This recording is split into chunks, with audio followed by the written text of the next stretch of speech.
Olá pessoal, hoje eu vou falar aqui com muito prazer daquele que para mim é o filme definitivo, imbatível quando se trata da temática lobisomem no cinema.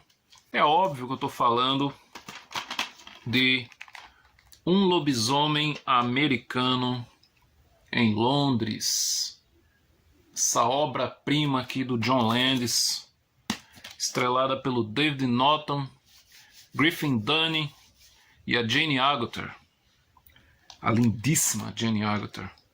Bom, aqui é a história desse filme. Se você nunca ouviu falar em Um Lobisomem Americano em Londres, a gente tem aqui os dois amigos, David e Jack, dois turistas que estão fazendo um passeio pela Europa, e durante uma passagem deles por uma região menos habitada, uma região mais desconhecida da Inglaterra, eles são atacados por um lobisomem.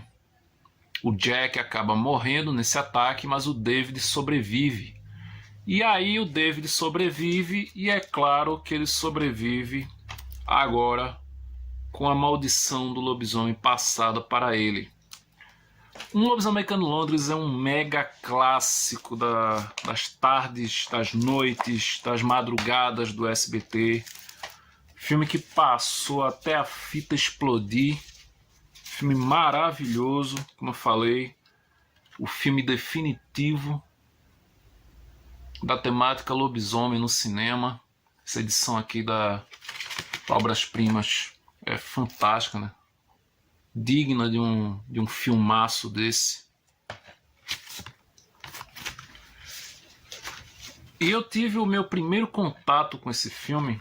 Bela madrugada, o SBT colocou esse filme e eu pude ver pela primeira vez, e olha, nunca vou esquecer de como eu fiquei impactado com a sequência, tanto a sequência de abertura com o ataque da criatura lá ao Jack e o David, e principalmente a sequência magnífica de transformação. Filme esse, né, que com justiça ele ganhou o Oscar de melhor maquiagem, que foi justamente criado no ano que ele concorreu. E ele foi o vencedor com justiça, porque o trabalho de maquiagem desse filme aqui é fantástico. O trabalho de maquiagem até hoje impressiona. Toda a cena, deixa eu ver se eu acho aqui, toda a cena envolvendo a transformação do David é uma coisa absurda de bem feita. O trabalho de maquiagem desse filme é simplesmente fantástico. O trabalho do mestre da maquiagem, o Rick Baker. E como eu falei, né, foi o primeiro filme a levar esse Oscar. A categoria ela nasceu nesse ano, exatamente. E o filme, além dele ter esse clima de terror, esse clima de suspense, tem uma sequência envolvendo uma perseguição no metrô que é alucinante, e ela não precisa mostrar muito, mas ela cria uma tensão totalmente verossímil. Uma cena inclusive que foi homenageada no maravilhoso As Boas Maneiras, filme nacional. Se você ainda não viu, recomendo demais.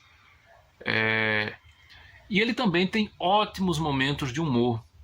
Um humor que ele funciona tanto para aliviar a tensão que é criada em certos momentos, como também um humor que às vezes ele beira quase que o pastelão. Inclusive tem uma sequência em que o David, após ele voltar à sua forma humana, ele está completamente nu dentro de um zoológico, e ele rouba os balões de um garotinho e ele sai correndo pela cidade com os balões cobrindo o corpo dele. E aí ele passa num certo local lá e pega uma roupa, um casaco de mulher e veste, e depois fica todo mundo vendo ele no ônibus. Muito engraçada essa sequência.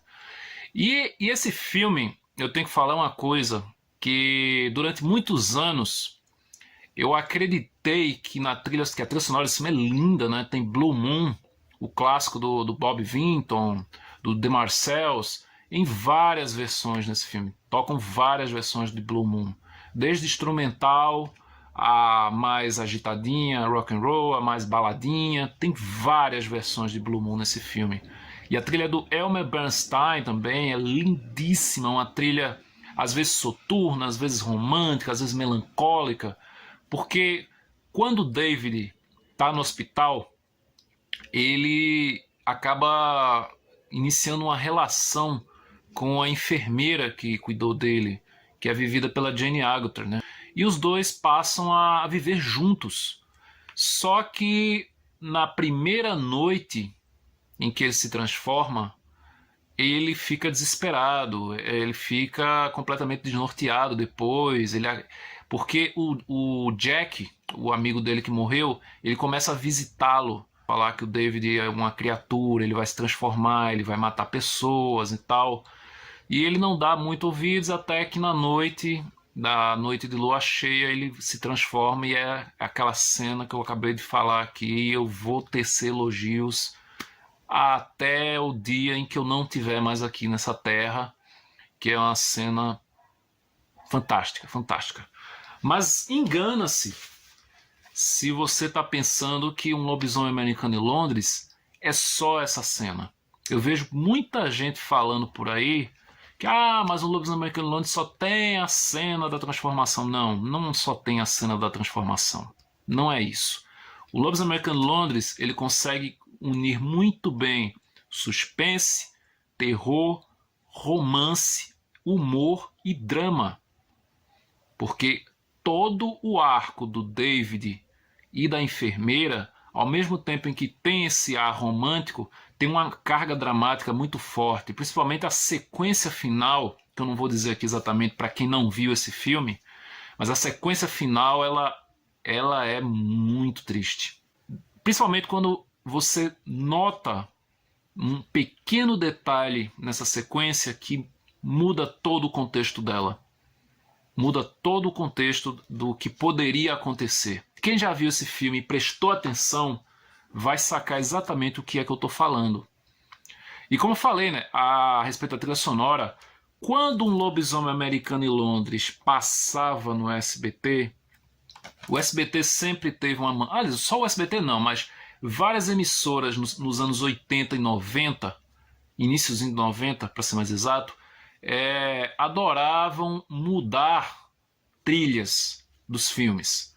Então, em Um Lobisomem Americano em Londres, quando passava dublado no SBT, toca Save a Prayer, aquele clássico do Duran Duran. Don't say a prayer for me now, save it to the morning after, no don't. Sabe, aquele clássico que fez parte da trilha sonora da novela Sol de Verão. Enfim, durante uma sequência que o David está assistindo televisão, passa um comercial de um seriado, de uma mulher lá, e começa a contar a história dela. Eu só me arrependo do que eu não fiz e tal, tal. E a trilha dessa chamada desse comercial é Save a Prayer numa versão instrumental. E quando eu aluguei em VHS, não tinha música. Eu disse, ué. Só que depois eu não me toquei numa coisa. Um Lobisomem Americano em Londres é de 81. Save a Prayer, do Duran Duran, é de 82. Então não fazia o menor sentido essa música estar presente na trilha do Lobisomem Americano em Londres, realmente. Então foi sim um acréscimo que o SBT colocou, talvez porque nesse período muitos dos filmes que eram enviados aqui para o Brasil e durante o processo de dublagem, eles vinham sem a BGM, né? Que é a trilha sonora ambiente. Então isso explica porque tem vários filmes que usam a trilha de Os Intocáveis, de Máquina Mortífera, sendo que os filmes não tem nada a ver. Kerouac no SBT usou música do Pink Floyd. Então eles usavam isso de uma maneira de tapar os buracos, né, que ficavam na dublagem. Bom, Um Lobisomem Americano em Londres, como eu falei, é um clássico absoluto. É um filme que, para quem gosta dessa temática, é indispensável. Essa edição aqui da Obras-Primas, ela ainda vem com uma réplica do pôster teaser, né? Vem com a réplica do pôster teaser. E se você tiver oportunidade de encontrar essa edição por um preço bom, não vá pagar aqueles absurdos que os mercenários livres cobram. Aqui é uma edição dupla. Vem o disco Blu-ray com o filme numa qualidade magnífica e vem um DVD de extras com muita coisa boa, muito material interessante para quem é fã desse filme. Então é isso, pessoal. Esses são os meus comentários a respeito desse clássico absoluto do cinema de terror, do cinema de gênero, do cinema em geral. Um Lobisomem Americano em Londres, filmaço dirigido pelo John Landis, que depois, logo depois daqui, foi dirigir outro clássico dos lobisomens, o clipe Thriller, do Michael Jackson, né? Se você já assistiu Um Lobisomem Americano em Londres, deixa aí nos comentários o que você acha desse filme, se esse é o teu filme de lobisomem realmente favorito, se você acha que Um Grito de Horror é melhor, deixa aí nos comentários. Eu quero saber a sua opinião. Então é isso, pessoal. Até o próximo vídeo. E digam também aonde vocês assistiram esse filme pela primeira vez. Se foi na TV, se foi em VHS, se foi em DVD. E é isso, pessoal. Agora sim. Até mais e até o próximo vídeo. Ele foi atacado por uma criatura assustadora e agora é vítima de uma terrível maldição. Um lobisomem americano em Londres. Em noite de lua cheia, todo cuidado é pouco. Semana Halloween no Cinema em Casa. Amanhã, 2 da tarde.